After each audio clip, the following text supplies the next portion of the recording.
It's harmful to Brazil and it's harmful to the United States. This morning, the meeting was with the industry, and now in the afternoon, it's with agribusiness. These are the sectors that have the closest ties in foreign trade with the United States.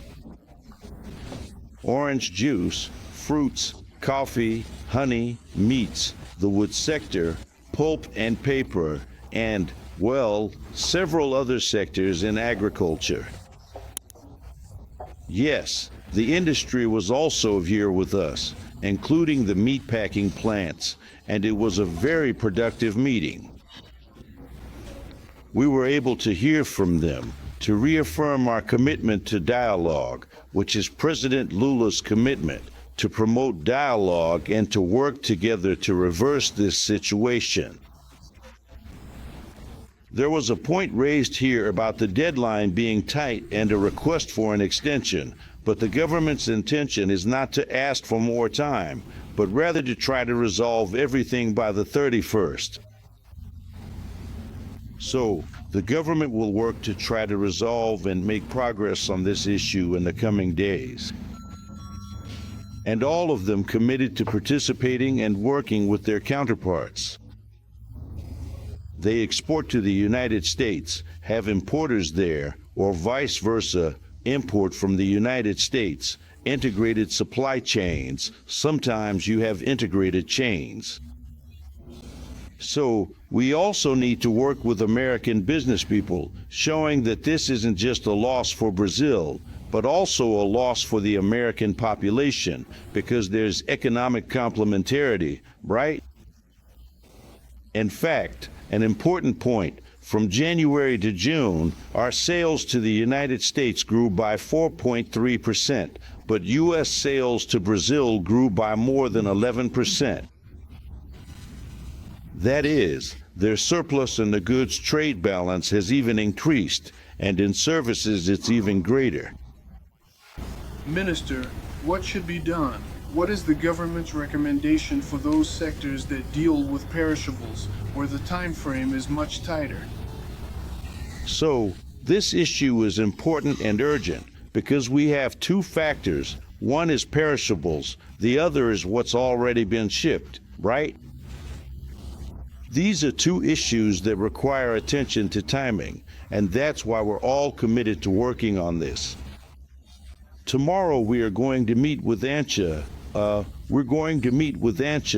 Brazil-U.S. Chamber of Commerce, and we'll also hear from other sectors that have asked to participate, the chemical industry, the Brazilian Organization of Cooperatives, other national confederations. We'll invite CNA, CNC, as well, the National Confederation of Agriculture and Commerce software companies, American companies like John Deere, Sindicucur, and the labor unions.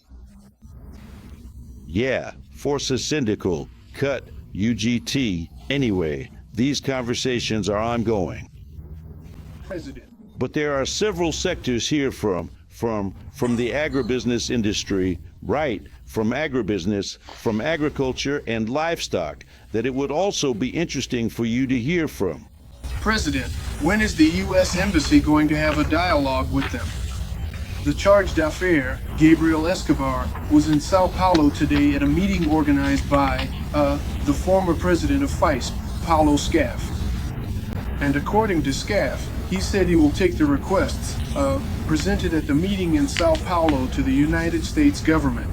When are you actually supposed to meet with the U.S. ambassador? Look, I've already received him, right? Gabriel Escobar, who was the charge d'affaires at the American Embassy. I've already met with him. Not recently, these past few days, but before that.